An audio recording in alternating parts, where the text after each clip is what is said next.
सवाल है, बचपन से हम ये सुनते आए हैं कि बस्तर के लिए दिल्ली से इतना पैसा चला है कि हर आदिवासी के घर में एक मारुति कार हो सकती थी।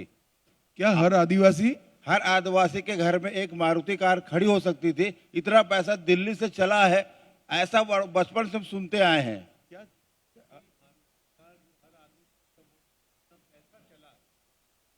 मैं ये कहना चाहता हूं, नहीं, ऐसा नहीं है। यहाँ इस तरह की परिस्थिति ही नहीं थी कि विकास हो पाए। अब रोड बन गया, अस्पताल बन गया, मोबाइल टावर आ गए, गांव में पानी पहुंचने लगा है, स्कूल पहुंचने लगा है और स्किलिंग भी हो रहा है, तो समृद्धि अपने आप आएगी। सरकार मारुति गाड़ी नहीं भेज सकती, सरकार व्यक्ति को इसके योग्य बना सकती है जो अपनी मारुति खरीद पाए, वो हम सुनिश्चित करेंगे। बस्तर मुक्त धन्यवाद, हो गया बेटी। बस्तर नक्सल मुक्त तो हम हो गया। विवाद नहीं कर सकते भैया, सवाल जवाब कर। आगे आगे बढ़े सर। बस्तर नक्सल मुक्त हुआ, इसके लिए आपको सरकार को बधाई। आपने बस्तर को सर्वश्रेष्ठ बस्तर बनाने की दिशा में जो 2030 का जो विजन दिया है, उस विजन के तहत कल माननीय मुख्यमंत्री 31 का 5 साल, हम 26 में है, 31 में होगा। ठीक है, नहीं, कल माननीय मुख्यमंत्री जी ने एक बात कही कि बस्तर में औद्योगिकरण नहीं होगा, कृषि आधारित विकास हम करेंगे। ऐसे में बस्तर के विकास का मॉडल आप क्या वो कर रहे हैं और बस्तर के लोग अभी कैसे आज मैं आपके सामने शहीद गुंडादूर सेवा डेरा का परिचय करने के लिए हूं। यहाँ के ग्रामीणों को, यहाँ के आदिवासी भाइयों बहनों को सक्षम बनाकर, उनका स्किल डेवलपमेंट कर स्वरोजगारी और डेयरी के माध्यम से समृद्ध कराने की हमारी ये योजना है। इसका परिचय कराने के लिए मैं आया हूं। जैसे जैसे समय आगे बढ़ेगा हम आगे की चीजें भी बताते जाएंगे।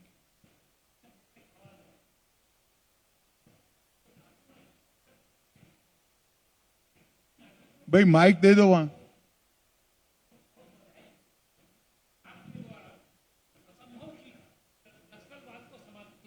आपको कोटि कोटि साधुवाद। मेरा एक सवाल है, कल आपने जो बादल में एक बहुत बड़ा बात कही थी कि विकसित भारत बिना विकसित बस्तर के संभव नहीं है। तो मेरा सवाल यह है मान्यवर, बिना यात्री निलक सुविधा के बस्तर में कैसा विकास की कल्पना करते हैं? क्योंकि हम बस्तरवासी आज आजाद भारत के पहले या बाद से अभी तक रायपुर ट्रेल में नहीं चल पा रहे हैं। इस संबंध में आप क्या कहना चाहेंगे और भारत सरकार क्या प्रयास करेगी? देखिए एक ऐसे क्षेत्र के विकास की कार्य योजना बनाने के लिए हम आगे बढ़े हैं जो बाकी के देश के हिस्सों से लगभग 30-40 साल विकास की रेस में पिछड़ गया है। यहाँ अभी हम सभी ग्रामीणों को सशक्तिकरण करेंगे, इंफ्रास्ट्रक्चर भी खड़ा करने का काम साइमल्टेनियसली हमने शुरू कर दिया है।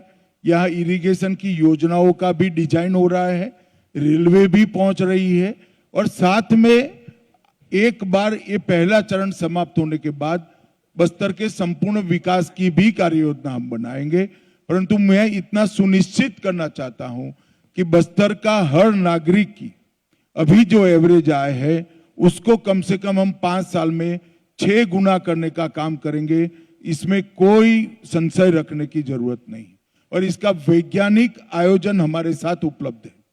सर नमस्कार, मेरा नाम नरेश है। सर मैं जानना चाहता हूं, सर आपने एक मॉडल बताया कि सहकारिता के माध्यम से ये समृद्धि पहुंचेगी गांव तक, एक भैंस और एक गाय और अन्य चीजें की जाएंगी वन उत्पाद से संबंधित। क्या विशेष पैकेज का भी प्रावधान है? और जो रोजगार है, क्या सहकारिता में पैकेज नहीं होता, सहकारिता अपने आप में पैकेज है। सब लोग परिश्रम करके सम्मान के साथ कमाते हैं जी। इसके अलावा क्या विशेष पैकेज? धन्यवाद।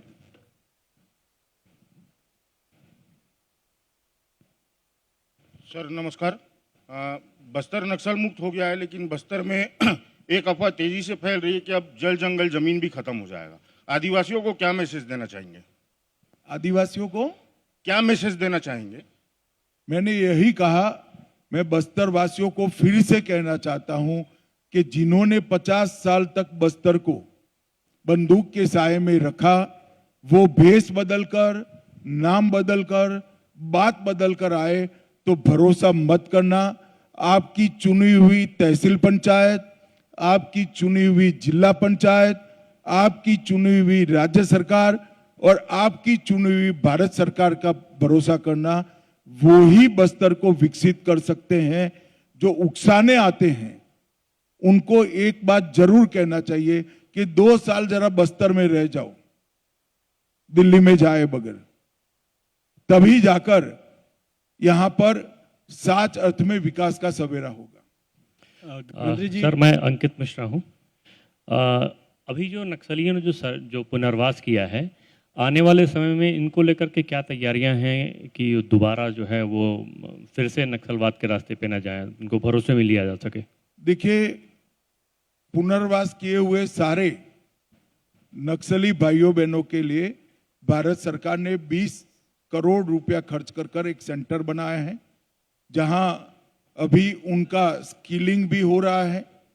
जो निरक्षर है उनकी पढ़ाई लिखाई भी हो रही है, साइकोलॉजिकल मैपिंग होकर एक नया विश्वास बढ़ने का साइकोलॉजिकल ट्रीटमेंट भी हम उनको दे रहे हैं। और आने वाले समय में वो अपने परिवार के साथ सम्मान के साथ रहे, इस प्रकार की पूरी ट्रेनिंग करने की व्यवस्था छत्तीसगढ़ सरकार और भारत सरकार ने की है। एक बहुत बड़ा प्रोजेक्ट है और मैं मानता हूं कि जिनको स्कूल से नक्सली उठा गए और वो नक्सलवादी बने, इसका कोई दोष नहीं है। वो तो विक्टिम थे जिन्होंने हथियार डाल दिए। उनको पूरा अधिकार है सिस्टम के अंदर पुनः प्रस्तापित होकर सम्मान के साथ जीने का।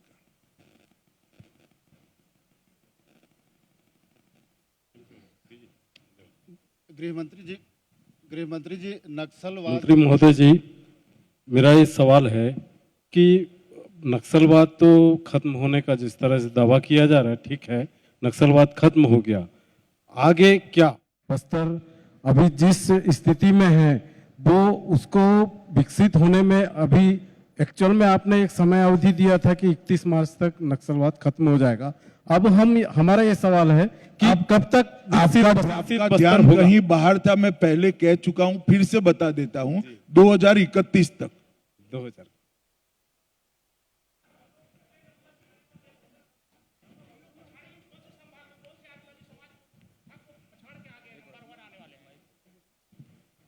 सर, आपने कहा कि बस्तर नंबर 1, जरा नजदीक रखिए। आपने कहा कि बस्तर नंबर 1 संभाग बनेगा आदिवासी क्षेत्र में, तो हम किस संभाग को देश के पीछे करके आगे बढ़ेंगे, उसके बारे में थोड़ा पूछा था। कौन सा संभाग है जिसको हम हटा? अभी तो भारत सरकार ने एक बहुत अच्छे सोच विचार के साथ एक योजना बनाई है। कल सभी नक्सल प्रभावित क्षेत्रों के राज्य के अधिकारियों की भी यहां पर मीटिंग थी। इसमें कार्य योजना का डिटेल प्लानिंग सभी राज्य सरकारों के साथ शेयर भी किया गया है। गृह सचिव ने स्वयं एक प्रेजेंटेशन देकर ये कार्य योजना सबके सामने रखी है। अभी बस्तर का जहां तक सवाल है, शहीद वीर गुंडादुर सेवा डेरा से हम शुरुआत करेंगे और विकास के लिए जो कुछ भी जरूरी है वो सभी चीजें एक के बाद एक इसके अंदर जोड़ते जाएंगे।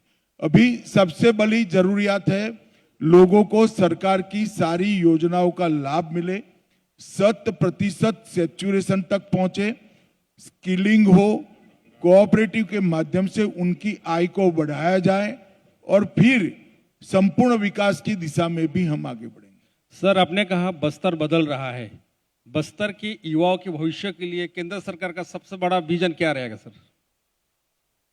अब मैं किस तरह से आपको समझाऊं वो मालूम नहीं पड़ा, शायद मेरे समझाने में ही क्षति होगी। अभी मैंने जो कहा है वो ही केंद्र सरकार की कार्य योजना है। Sir, this is Rajneesh from ANI। Sir, जैसे कल आपने बोला था कि यहाँ पे एम्प्लॉयमेंट जनरेशन के लिए ओपनिंग की जाएंगी, लोगों को एम्प्लॉयमेंट ओपनिंग की जाएंगी कि लोगों को अगर प्रॉपर एजुकेशन मिलने के बाद अगर वो अप्लाई करते हैं तो उनको कुछ छूट मिलेगा एम्प्लॉयमेंट में यहाँ पे, तो उसके लिए क्या रणनीति बनाई गई है और खास तौर पे स्पोर्ट्स फैसिलिटीज किस तरह से यहाँ पे डेवलप की जाएंगी? देखिए, अब मुझे लगता है कि सवाल समाप्त हो गए, एक ही सवाल घूम कर सब पूछ रहे हैं। अभी स्किलिंग के माध्यम से स्वरोजगार, एजुकेशन के माध्यम से सरकार में नौकरियां, एजुकेशन के माध्यम से प्राइवेट नौकरी में के लिए उसको लायक बनाना और स्किलिंग के माध्यम से ही प्राइवेट नौकरी के लिए उसको लायक बनाना और कोऑपरेटिव के माध्यम से किसान और महिला दोनों को रोजगारी के साथ जोड़ना। ये एक शुरुआती कार्य योजना है। पहला चरण समाप्त होने के तुरंत बाद हम आगे का रोड मैप लेकर भी आएंगे। चलिए, आप सभी का बहुत बहुत धन्यवाद। पहले तो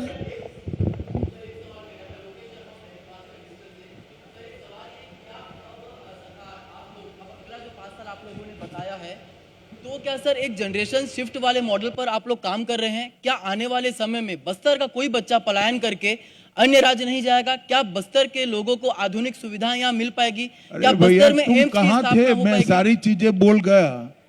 महोदय, चलो आ गई फोटो महोदय, आपकी। पहले तो साधुवाद, धन्यवाद। चलिए, बहुत जो बहुत अद्भुत धन्यवाद। प्रयास आपने किया है। एक ही सवाल था सर आपसे कि माओवादी जब यहाँ आए थे तो उन्होंने जो विरोध किया यहाँ पर बस्तर में जंगल और जमीन का जो विरोध किया, और सबसे पहली जो विरोध उन्होंने बोधघाट परियोजना को लेकर किया था। उनका सबसे पहली विरोध जो आया था बोधघाट परियोजना, उसको लेकर आया था, और 40 साल से जो परियोजना बंद पड़ी हुई। बोधघाट परियोजना नहीं, मगर उसका तो परिणाम देख लिया ना, खेती अच्छी हुई ना जीवन अच्छा हुआ। मैं नहीं मानता आदिवासी अब ऐसी चीजों के साथ जुड़े। कल मुख्यमंत्री जी ने दो भाई ऐसा है कि आपने तय किया है कि चीजों को पटरी पर न चढ़ने देना, तो मुझे क्षमा कर दो। आप आपका काम करते रहो, मैं मेरा काम हो गया। मैं समझ गया आप क्या पूछना चाहते हो।